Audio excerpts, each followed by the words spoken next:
احسن دراسه اللي كتعجبنا كاملين. عندك عقل السمكه بحالي، كتقرا الحاجه اليوم وكتنساها غدا. جبت لك افكار ناضيه تخدم بهم. ما تنساوش ديروا ابوني وندوزوا الفيديو. السلام عليكم دراري وبنات، كنتمنى تكونوا مزيانين والدراري وبنات ديال الباك والسيزيام تكونوا غاديين مزيان مع البريباراسيون. هذا الفيديو درته خصوصا لكم حيت كيجوني بزاف لي كومونتير ديال شي طريقه ديال ما نبقاش كنسى كنقرا مزيان ولا غد ليه كنصبح وناسي كلشي. قبل ما نبداو بهاد الافكار هادو غادي نبداو بواحد التجربه دارت في هارفارد اللي درسها واحد خونا سميتو يون تشانغ. هاد التجربه هادي تدارت باش نعرفوا واش بصح الانسان كينسى، واش بصح الذاكره كيتمحاو منها الافكار ولا كاينه شي حاجه اخرى. المفاجات جايين غير تسناو. المهم هاد خوتنا شدوا واحد الدوده سميتها يا ربي نطقها مزيان كاينور هابديتيس بحال هكا اليغان كاينور هابديتيس. هاد الدوده هادي الخلايا والاعصاب ديالها قريبه للاعصاب ديال الانسان، وهي اللي كتعطينا شي نتائج اللي بدقه اكبر بالنسبه للانسان. التجربه ما فيها هي شدوا هذيك الدوده اللي ما عرفتش شنو سميتها، اللي نسيت سميتها،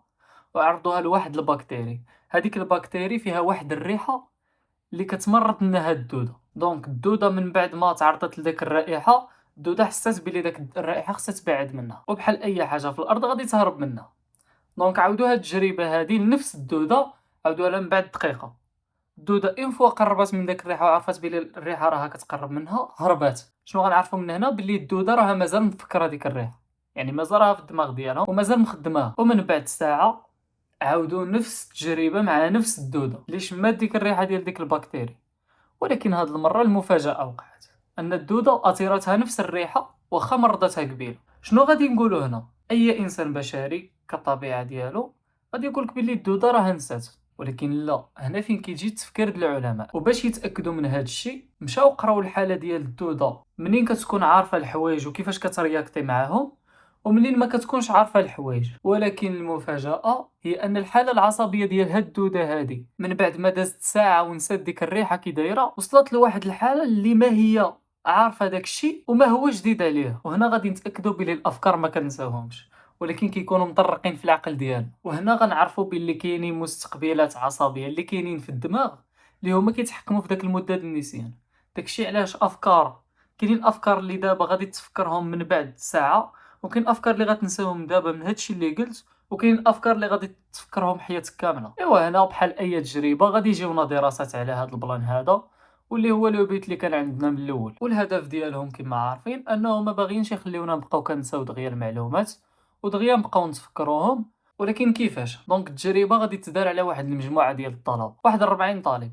20 طالب غادي يقراو كما كيقراو ديما، بيرو ستيلو بيسي قدامهم ولا تليفون ولا اوراق امتحان عادي وهما كيقراو.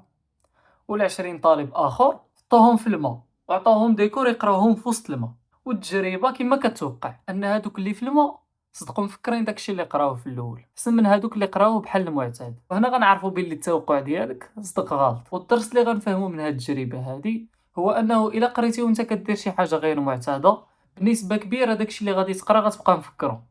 ولكن الا بقيتي كتقرا بحال ديما، النتيجه راك عارفه. وفي داك القرايه وانت كدير شي حاجه غير معتاده كيتخلقوا لينا صور اللي جدادين في العقل، والعقل كيبقى محافظ على داك الصور. دونك داك الصور ما كيخليوش العقل يسد لينا على داكشي اللي تعلمنا. وفي حاله ما كاع نسيتي كتجينا واحد الدراسه اللي هي سبيسيد ريبيتيشن، وهي الدراسه اللي كتعاونك تبقى عاقل على الافكار لاقصى مده ممكنه. الفكره شنو كتقول لك؟ كتقول لك الحاجه اللي قريتي اليوم عاود راجعها غدا، وعاود راجعها مور 3 ايام، وعاود راجعها مور سيمانه، وهكا غادي تبقى عاقل عليها لاطول مده. اما الا بغيتي تعرف راسك واش فاهم مزيان ولا لا، كيقول لك ريتشارد فينمان حاول تشرح لشي حاجه قدامك، شي واحد، شي صاحبك، اي حاجه. ولا ما لقيتي حتى شي حاجه تقدر تشرح لهادي، والا ما عرفتيش كيفاش تشرح عرف راسك بلي ما راكش فاهم مزيان. ودابا جبت لك احسن دراسه اللي كتعجبنا كاملين. ما كاينش شي واحد في هذا العالم هذا اللي ما غتعجبوش هاد الدراسه هذه، واللي هي النعاس. واحد من اكثر الناس اللي قراو النعاس ماثيو والكر اللي استخلصوا منها ان الدماغ منين كينعس كيرتب الافكار، ولا ترتبوا الافكار غتبقى عاقل على دوك الافكار. ولكن احسن خطه كتبقى الاسطوره اللي مجربها انا هي انك تستعمل لي موكلي. اي حاجه قريتيها، اي بارتي قريتيها، خذ واحد الموكلي من داك البارتي، وداك الموكلي انفو غادي تفكرو غادي يفكرك في كاع داكشي اللي قريتي.